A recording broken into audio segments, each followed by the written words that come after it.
Claire Sands, MyWhy Audio Blog. The art of making everyone welcome. Usually, I focus on how to help people who are struggling with grief, loss, childlessness, and those that just don't fit into the usual family dynamic. But occasionally, I like to offer help to those on the other side. No, I don't mean dead people, but those trying to draw alongside or incorporate people like that into their gatherings. Maybe you've got a big family gathering planned soon, and you have a relative or a friend that's attending that's the only single person, or the only person or couple without children, or a family member that's lost a child, or someone recently bereaved, or someone recently out of a relationship or marriage, or someone that's had a tough year, and you're just a little cautious about how to make them feel at home. Well, I'm going to offer you 3 top tips to ensure that you do your best. As a childless woman who's seen all sides of gatherings, I know it's not easy for families to try and include those whose lives are very different from your own. However, there are some key things you can do to make it easier on everyone, and there's also some key things to avoid. One theme that you're going to see come up again and again, and I believe it's got a huge part to play in the upset of many conversations, is making assumptions. I was recently conversing with the wise old Laurie Alcorn, a previous podcast guest, about this, on the topic of how people get it wrong when chatting to childless people, and she said she remembers the following. Assumptions make an ass out of you, not me. This made me laugh, and it's a new take for many of us who feel like we don't fit into the societal norms, because our default position is more likely to be, that assumption you just made about me is hurtful, but I'm going to pretend it didn't happen and just try to adjust to fit in more. So I'm going to remember this next time someone makes an assumption about my life or choices. It just makes an ass of you, not me. And putting all assumptions aside is hard, but it's a key area to making others feel welcome. Don't fall into the trap of making assumptions based on what you think someone's feeling, or what you might do in the same situation. It never ends well, and you're not as good at it as you think you are. I'll give you an example of how an assumption ruins an opportunity to connect with someone. Let's say you're a childless woman called Joy. I just plucked that name out of the air because it's nearly Christmas and it's pretty and positive sounding. You're recently out of a relationship where you'd had many attempts to have children that failed, and you're visiting a family you know well with a new baby. You love babies, and secretly you're really hoping you'll get to have a hug of the warm, soft, squishy new arrival, because you're good with them, and you've been around many with your friends. In fact, the feeling of holding a baby helps you heal the pain a bit of not having your own. You arrive and enter the room where there's quite a few people, the new parents, the baby's young siblings, the grandparents. Here are some classic assumptions that can be made in this scenario. Firstly, Joy assumes that she can't just ask to hold the baby because she knows some mothers are cautious about this and don't like to share their babies around. Plus, if it's not the right time, i.e. baby might be sleeping or needs feeding or burping, then mum might say no, and she fears the idea of being rejected in front of everyone and looking like the childless person that's not allowed to hold the baby. Second assumption. The new parents assume that Joy won't want to hold the baby because childlessness has been painful for her and they don't want to rub anything in her face or make it hurt more. So they assume that offering the baby would look a bit callous. Third assumption. The grandparents assume they need to help the new parents with the baby and pick it up to show Joy, but are cautious about handing it over because they assume that not having children, she wouldn't know how to properly hold one or what to do with it. Last assumption. The young siblings assume that Joy might want to play with them and try to take her into another room away from the adults and the baby. I could extend this out to a whole afternoon and all the assumptions that could be made where it's painful on all sides, but you see where I'm going. So how can you help people to feel more included? Whether you're the one in the bigger family unit wanting to help others feel welcome, or the one on the outskirts who also wants to make others feel welcome. Fear not, as the Christmas angels say, I will help you. They didn't say that last bit, that was me. Now, of course, everyone is different, and what one person will see as a kind gesture to include them, another might see as a poke in the genitals. So you need to consider these tips in context with the person or people that you're dealing with, and use a bit of common sense and wisdom. But on the whole, I've tried to make these things so they work across the board. And if you've got other historical issues with this person, which might cause a different reaction, I mean like you fell out before, not that you both disagree on the greatest Prime Minister of all time, well, that's on you. I can't really fix everything. And I actually asked other friends who have been in this situation to help me piece this together with their thoughts and experiences, so this is not just my wisdom I'm sharing. For ease of description as we go forward, I'm going to refer to the invited person as our good friend Joy. In these situations, Joy represents someone who might be grieving, alone, sad, childless, single, divorced, separated, going through failed attempts to have children, anything that the person that you're gathering might be facing that's making you think, how do I make sure they have a nice time? As Daniel H. Pink said, Empathy is about standing in someone else's shoes, feeling with his or her heart, seeing with his or her eyes. And this is the greatest starting point as a precursor to everything I'm going to say. To be honest, if you can apply empathy to Joy's situation, then you really don't even need these tips. But that's not easy for everyone, especially psychopaths, as we heard about in episode 57 of The Silent Why. There's one more point I'll raise before we enter our gathering and make Joy feel at home, and that's to make sure that you invite her in the first place. I've heard single people, childless people, divorced people, parents of one child, parents of 5 children, sad people, happy people, and griefy people all say these words: I just don't get invited. Don't underestimate how much an invite means, even if the person says no. And don't assume that a no meant they were offended or hurt or didn't want to come. It might have meant the world to them that you thought to invite them. It might have flattered them, encouraged them even, but it just wasn't right for a whole host of other reasons to attend, including sometimes self-preservation. The next episode of The Silent Why is all around food and grief, and my guest Lisa speaks about how when her husband died and she was alone, she longed for an invite to just a normal family weekday meal. It's really hard, especially at this time of year. So look around. Who could you invite? But remember, if you invite them, be prepared to also help them feel at home, not just sit them in a corner to watch your festivities.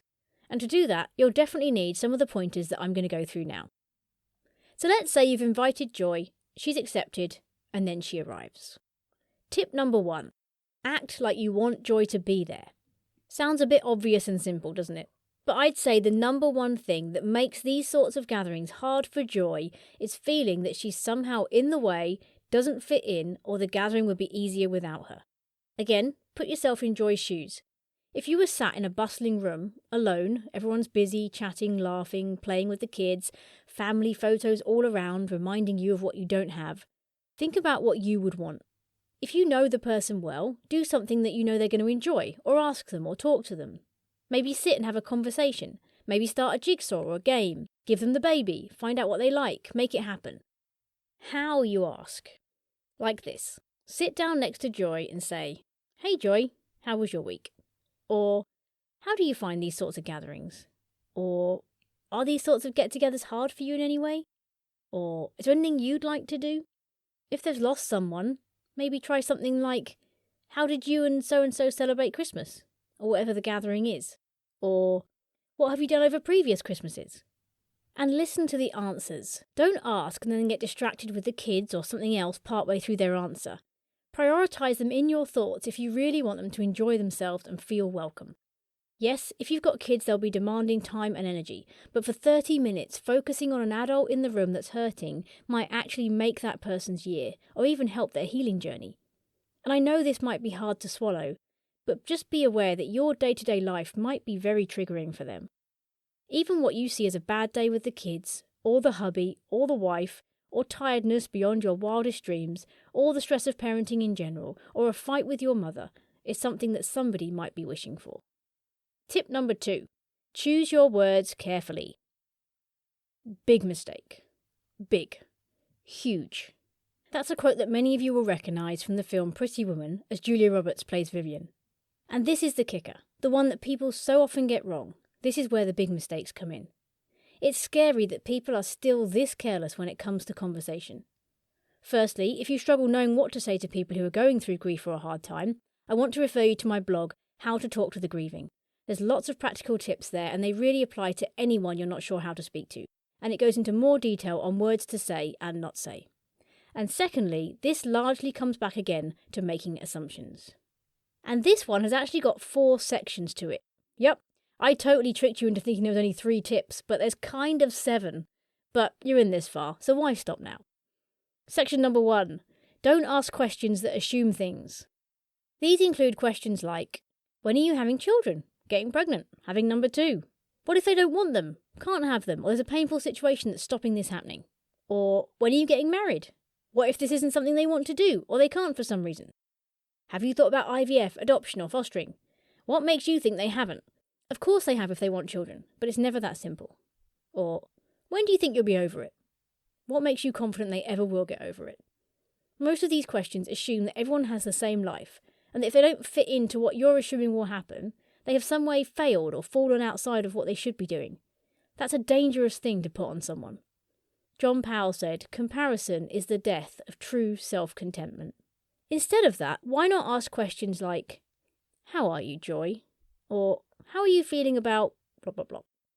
Or if you know them well, a casual but meaningful, "How's life, Joy?"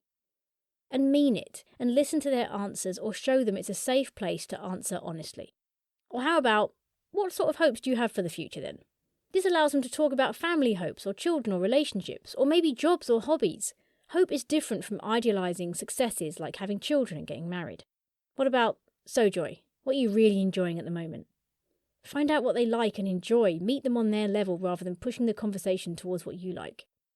Or if you're connecting with them and you feel you want to go further, you can spin it around and ask, "Is there anything you're finding really hard at the moment?"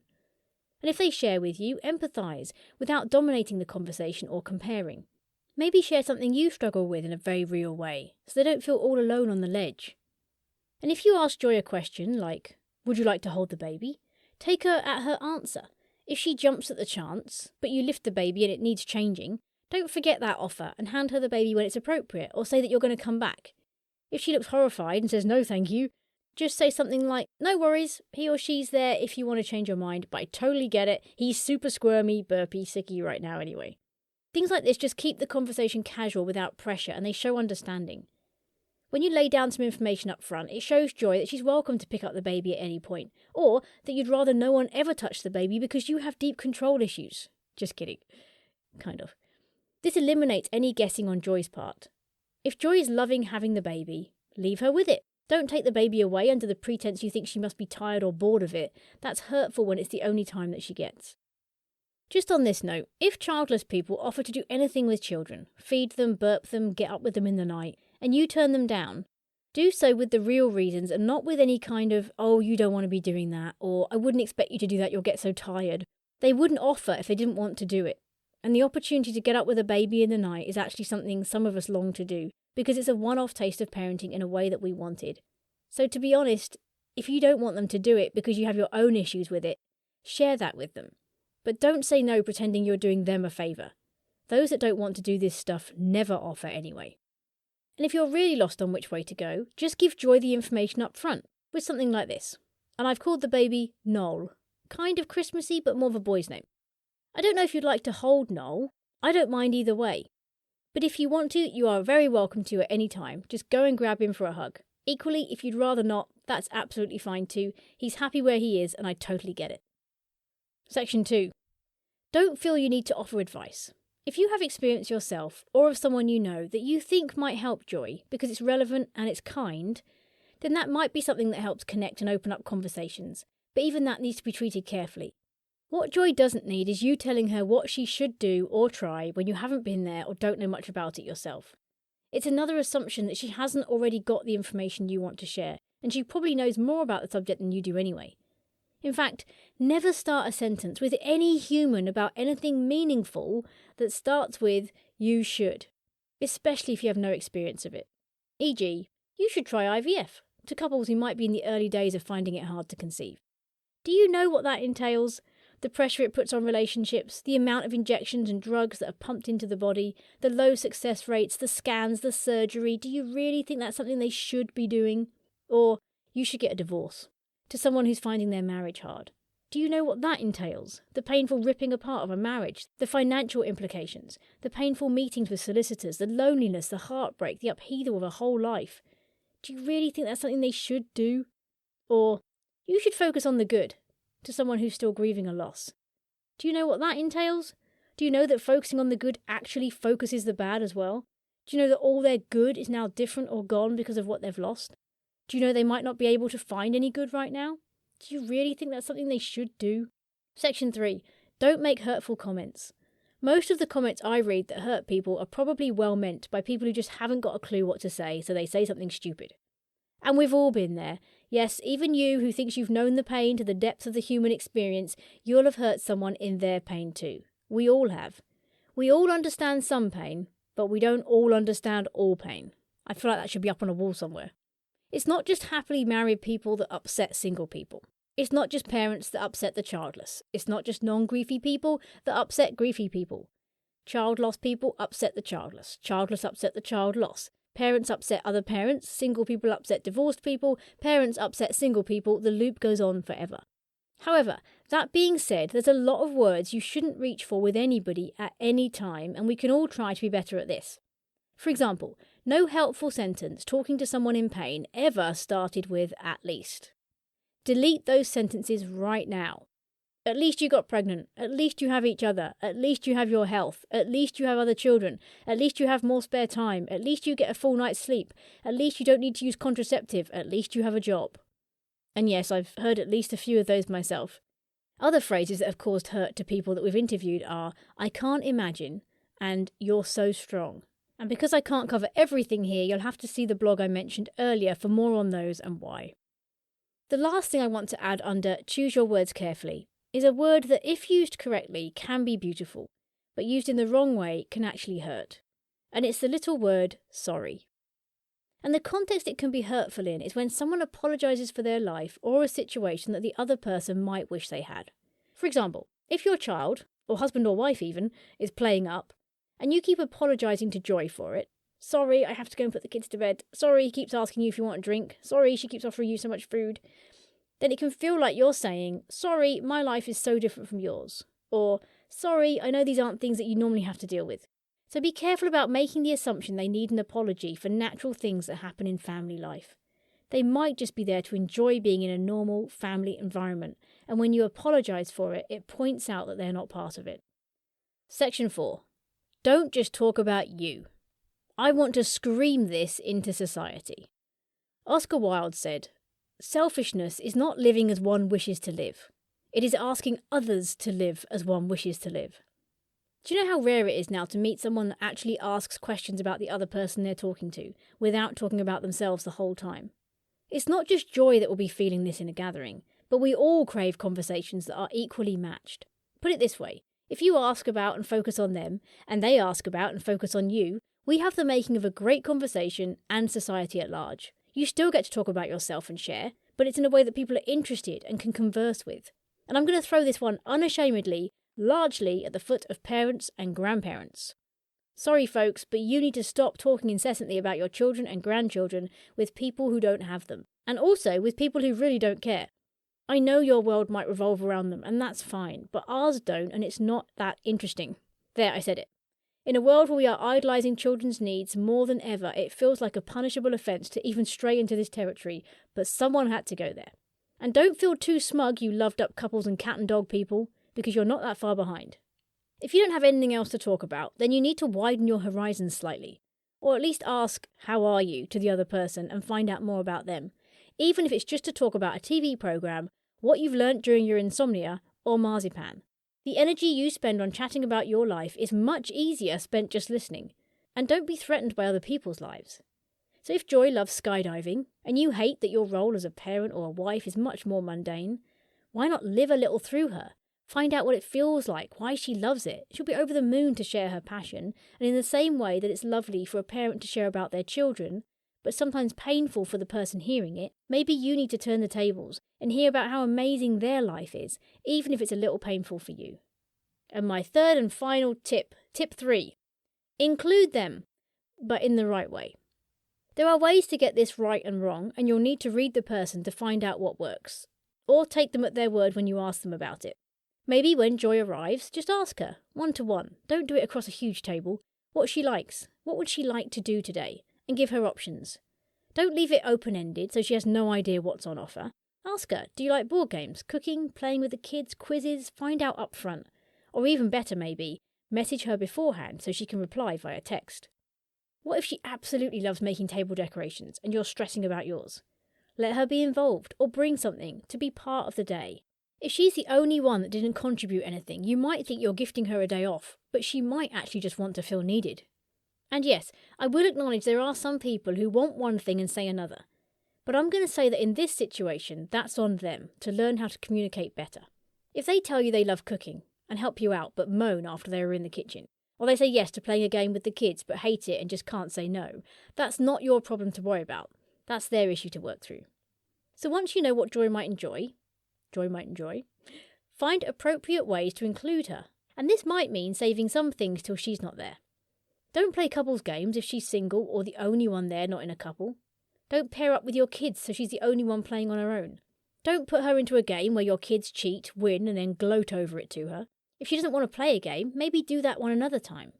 Maybe ask her one-to-one what games she likes so she isn't forced into saying yes because you asked the whole room who you know love it and they all shout yes. Don't allow conversation to stray into long chats about motherhood or marriage or things she doesn't have and can't contribute to. Don't all open your presents when she has nothing to do but watch. Don't be all family-like where you're all cuddling children and she's sat alone watching you do baby talk. These are all things that are very easily avoided if you just remember every so often to look at Joy and think, would I enjoy this if it was me? And maybe save her from conversation if she's stuck with someone that you know is boring or weird. Don't leave her there because it occupies the said boring weird person. And just a few final notes regarding having children in the gathering. There are a few things that those without children find really hard when trying to be part of a family gathering, especially at gift-giving gatherings. So it would be really helpful, parents, if you could not do the following. 1. If Joy gives you a present to open, don't immediately give it to the kids. It might be their favourite chocolate or a gadget their eyes light up at, but it's hurtful when the first response from you is to just let your kids take it away. It diminishes the effort that Joy went to get it for you. If a child comes after it, maybe say, no, Joy bought this for me. Even if you give it to them later when Joy's gone, it just shows that you're grateful and not dismissive of the thought and effort that went into it. And I have to say, it's not just parents that are bad at this. Grandparents, you're in there with this one as well. Secondly, teach your kids as early as possible how to politely appreciate presents, regardless of whether they like them or not. It's incredibly difficult to buy presents for children that you don't see at least weekly because their interests change so much. And yes, you can ask the parents, what shall I get them? But do you know how depressing it is when you don't have your own children? You just love that idea of getting a gift for a child that they love, off your own back. Even better if it pleases the parents. However, when you really try, and you're at a gathering where the child opens it in front of you, it's horrible when they then throw it aside and say, I don't like this, or that isn't what I wanted, or, oh, ouch, man, that stuff hurts. So my tip, if you have children that aren't capable of doing this yet, is to not create situations where the children open gifts in front of that person. It says more about our society than anything that this is even a thing, and I'm sure some cultures are shocked by me needing to say this at all, but it is quite a big one. Lastly, don't give kids ultimatums in front of Joy that you know they might turn down. Don't say, do you want to give Joy a goodbye hug? When you know there's a very high chance it's going to be a no because the child doesn't know her that well or doesn't hug much. It's not fun for Joy to be rejected publicly like that. Maybe ask the child quietly and gauge the reaction, and then say, Joy, Noel would like to give you a goodbye hug. Or don't do it at all. But just be careful how often Joy is rejected by kids openly, because it's hard to take for some people. Well, that's my whirlwind tour of helping to include Joy this Christmas. There's so much more I could elaborate on, but I hope this helps give you an idea of seeing things from a perspective you might not have had to see from, which is a blessing in itself. They're not tips that are exclusive to those feeling on the outside of gatherings. They can be applied to anyone. I'm sure you'd like to have these applied to you when you're at the next get-together, whatever your situation is. The Dalai Lama said, our prime purpose in this life is to help others, and if you can't help them, at least don't hurt them. It's worth remembering that so often how we respond to others is a reflection of ourselves. Our assumptions, our priorities, our previous hurts, our pains, our grief, our expectations, our flaws. So through changing how we treat others, we also learn about ourselves and change for the better. Every time something irks you, every time you feel defensive, every time you disagreed with something I just suggested, there was a reason, a feeling, an assumption in you that was poked or challenged, and when we spot these and work out why they make us feel that way, we can start to learn more about ourselves and how we might need to change. And we know they're personal, because not everyone is upset or pained by them. All of us would take issue to having our eye plucked out right now without anaesthetic. But only some of us will feel pain when we see a child cuddled up to a parent or a couple holding hands. Whatever hurts you also alerts you. Ooh, I made that up when I was writing this, and I actually think I might have to make it all official and put proper quote marks around it like I do all the other wisdomous people. You'll have to check the blog to see if I did it. But I'll definitely be putting that on social media. Whatever hurts you also alerts you. Claire Sands. There's also a very challenging quote by Carl Jung that says, everything that irritates us about others can lead us to an understanding of ourselves. I'm wishing you all many happy gatherings, whether you're the big family or the single human attending. May we all continue to grow towards a society that accepts, loves, and appreciates different lives for the beauty and excitement they can birth without comparisons and assumptions diluting our joy. Richard Bach said, "The bond that links your true family is not one of blood, but of respect and joy in each other's life."